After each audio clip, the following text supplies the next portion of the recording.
So yung swimming pool, ayan, nagpintura sila kahapon mga amigo.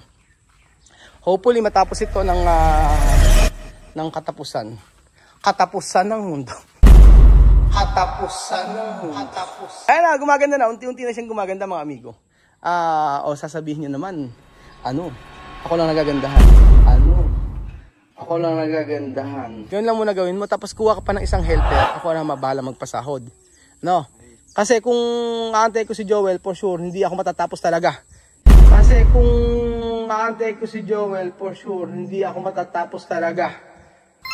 Magandang araw po sa inyo mga amigo. Ayan po, nandito po tayo sa resort. At papakita ko po sa inyo natapos kahapon. Ayan. May changes po na mangyayari. Tapos na yung tiles dito. Hindi pa lang nalilinis. Ganda ng tiles oh. Charan! Magandang araw po sa inyo lahat mga kababayan ko. Nandito po tayo sa may Casaguinana. Kasama po si Kuya Raul at ang aking kuya at si Chuchen. So magandang panahon mga amigo. At hindi maaraw. Kaso asan yung gumagawa? Wala. May gumagawa. Baka late lang. Pero alas 9 na eh. Ayan, natapos naman na nila ito kahapon. Sa ating ganda nito pagka naayos to. Ganda ng tiles eh oh. O baka ako lang nagagandahan. Tapos ito na po yung ating pinakabit na PVC. Ayan po mga amigo ang latest kay Kuyang Marites. Ayan ito yung Casaguinana. Tapos may TV rito. Tapos meron dito kainan. Meron dito salasit. At ayan. So tapos na halos yung ating tiles dito sa loob. Dito na lang. Ganyan po mga amigo. At syempre, sa loob ay halos tapos na rin po. So yung swimming pool, ayan, nagpintura sila kahapon mga amigo. Hopefully matapos ito ng katapusan. Katapusan ng mundo. Ayan na, gumaganda na. Unti-unti na siyang gumaganda mga amigo. Sasabihin niyo naman, ako lang nagagandahan. So ito yung cactus natin na pangmalakasan. O di ba? Para ka nasa Mexico eh. Para ka nasa Mexico. Para ka nasa Yan tinakita ito sa Mexico eh. Yung mga bahay-bahay nila. Mga ganyan-ganyan. Ewan ko lang kung parang nasa Europe. Diba? Ganyan. Hindi kasi ako makamove on. Hindi ako makamove on sa nagsabi na gano'n. Sang banda ro ba maganda? Yun nga. Kaya natatakot na ako magsalita ng magandang resort. Bababash lang naman ako. Yun na, tapos ayan, pagka napinturahin yan, white yan, tapos right after nyan, merong ikukulay siya. Kulay parang brown siya ngayon. Hindi pa siya tapos. Ano lang siya, primer pa lang ba yan nilagay doon? So, hopefully, matapos. Yung loob, halos tapos sa loob. Ang problema na lang sa loob ay yung ating CR. Wala pa yung lababo sa CR. Yun na lang. And then sa loob, halos tapos na. Sa kabila naman, lababo na lang ang kulang. And then yung PVC dito. Yan. PVC. May PVC nalagay, tapos yung mga bintana na yan naka-order. In-order na yan eh. In-order na yung ating pintuan. Iba kasi yung pintuan nito eh. Ang pintuan nito ay parang brown na frame. Ayun, brown na frame. So okay na tayo sa building. And then after po nito, ayan. I-update ko lang po kayo sa mga nangyayari dito sa ating resort. And then, ayan, sisimentuhan na lang ito. Sisimentuhan na lang ito. Tapos pagkayari ay, ito, papasimento ko rin yan mga amigo.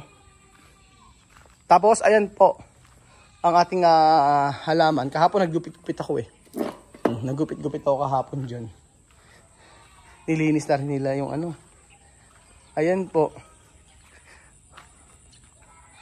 Tapos, syempre, si Chuchen. Chuchen may papasok ba? May papasok. Ayan.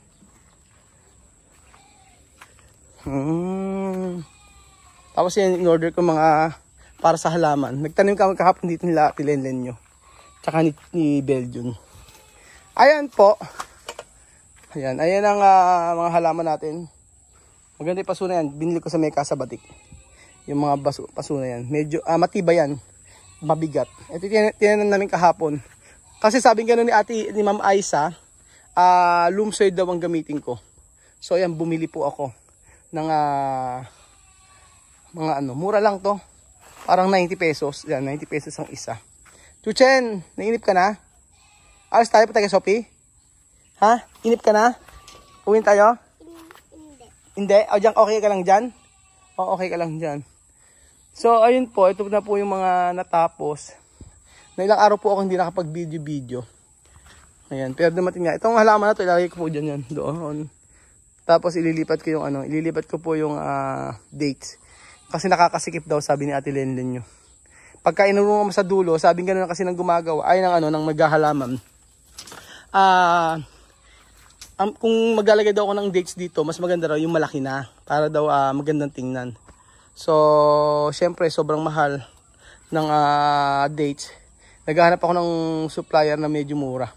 Meron daw sabing ganun sa akin ay nasa lang, mga 3,000, 4,000, 4 to 7,000. Yung malalaki na yon. Malaki na yung trunk niya. O, tapos, ito.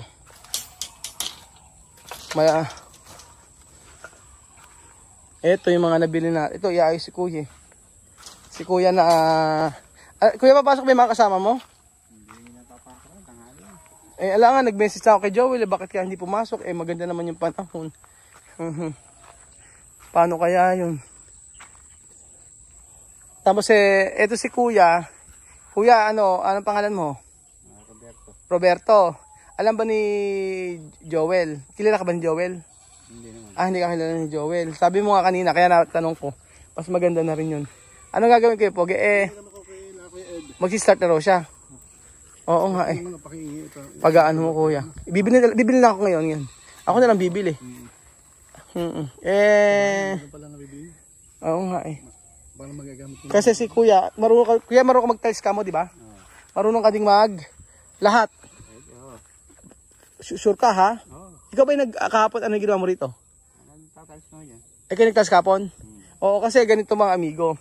Sinabihan ko na si Joel na ipalinis to, hindi naman niya ginagawa kasi sabi niya katapusin daw muna niya to. Talagang daw muna ng bakod tapos sa huli daw. Hindi ako makapag-antay mga amigo kasi isipin nyo may gumagawa doon ngayon, walang gagawa ngayon. O yan ayan, walang gagawa ngayon dito. Tapos pagkayari ngayon kailan ko pa siya palilinis, di ba? Ang gusto ko lang naman dito ay papatagin, parang yung ganun.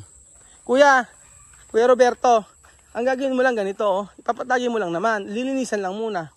Ganyan. Tapos pagkayari, basta lang muna to. Linisan lang, tapos papatagin na parang ganoon lang. No? Ganun lang muna gawin mo. Tapos kuha ka pa ng isang helper, ako na mabahala magpasahod. No? Kasi kung aantay ko si Joel, for sure, hindi ako matatapos talaga. Diba? Pwede naman may gumawa dito, tapos may gumagawa rin dito, diba? Ang sabi niya, tatapusin daw, tama ba yung sinasabi ko o mali ako? Kasi sabi niya sa akin, gusto daw niya muna, matapos muna to, tapos pagkayari, tsaka din paalilinisan to sa huli na raw. Ang point ko, ano ang pinagkaiba na nalinis to, na ayos to, kesa sa hiuhuli niya, di ba? Di mas maganda kung matatapos to, at least makapagtatanim pa, di ba? Mali ba o tama ako? Mali ako? Tama naman. Kasi kung mali ako, Kuya, hindi ipapahuli ko na nga. Tapos Kuya, yun lang. Pwede naman gumawa dyan. Oo. Din dito, sabay Sabay nga, yun nga. Hindi nga ako binibigyan ni Joel. Sabi ko nga, para ka ako matapos na. Kasi, ang pangit tingnan, no? Tapos pagkayari, may gumagawa. Gaya ngayon, anong oras na? Anong oras na? Mag-alas 10 na. O alas 9 mahigit. O tapos alang gumagawa ngayon, di ba? Kaya, mag-decide na ako ang kukuha ng tauhan. Kaya ako na lang ang kukuha ng tauhan. Yun na lang ang gagawin ko. Yun ang pinakamagandang gawin. Yun.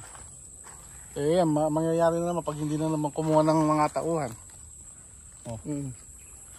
Ayun nga, pagka hindi kumuha ng tauhan, for sure dyan, hindi matatapos.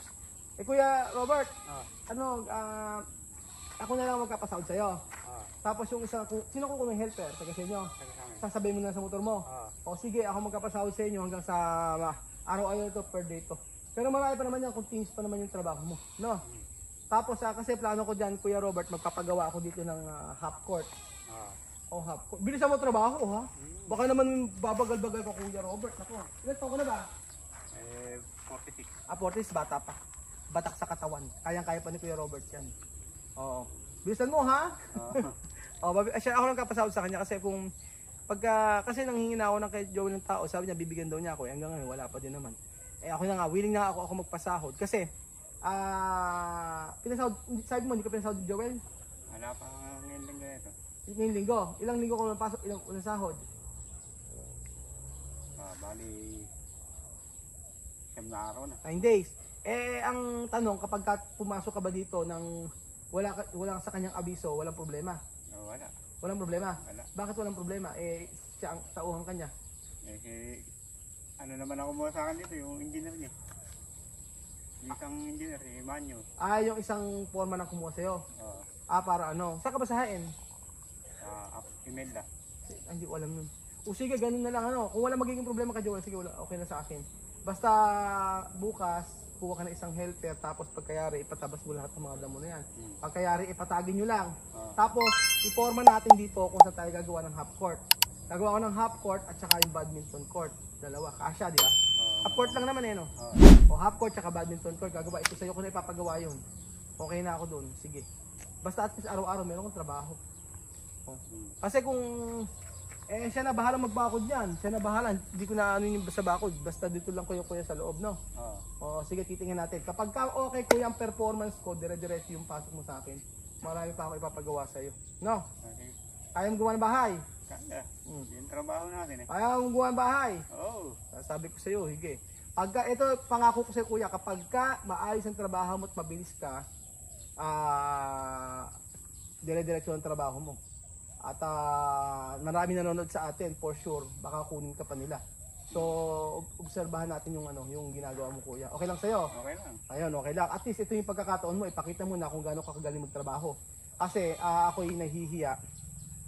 May mga nai-recommenda ako, tapos hindi naman pala worth it i-recommenda dahil sa nangyari. Pero anyway, tapos naman na yun. Okay na tayo kuya? Okay. Sige, nag-usap na tayo ng sahod kanina, di ba? Okay na lahat yun. I-sure mo baka oo ka lang na oo ha? Hindi. Baka mamaya sasabihin mo, pero sure sa akin may sahod ka. Oo, kung gusto mo daily, sige, babigyan ka ng daily. O kagaya ngayon, sige, babayaran kita ngayon. Ayoko ng cash advance ha?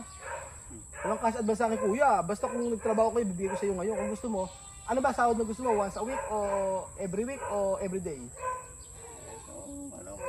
Ikaw magsabi sa akin. Kahit lingguhan. Lingguhan.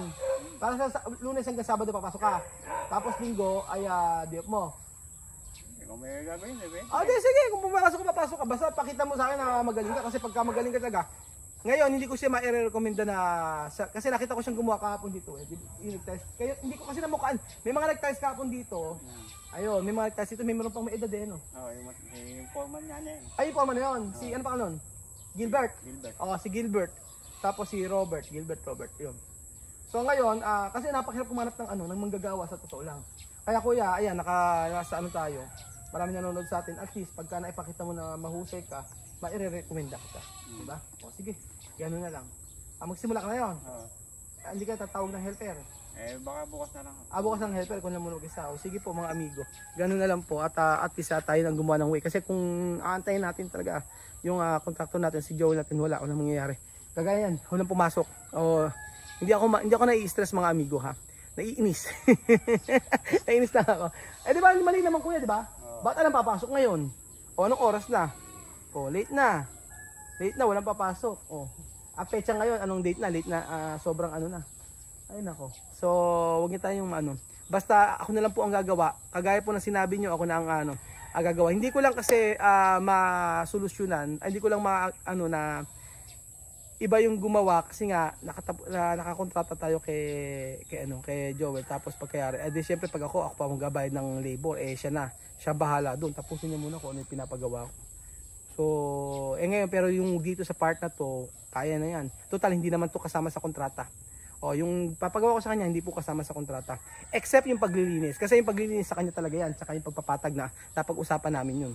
So, doon lang sa part na yun. Pero yung paggawa ng half court, paggawa ng badminton court ay, ano po, wala na sa kontrata yun. So, ayun po. Kaya mo naman kuya yun, eh. Okay. After nung kuya, meron pa tayong papagawa. Yung dito, marami pa akong papagawa. So, kaya galingan mo kuya, ha? So, ayun po mga amigo, salamat po sa pakikinig ng aking hinaing. Thank you po at God bless.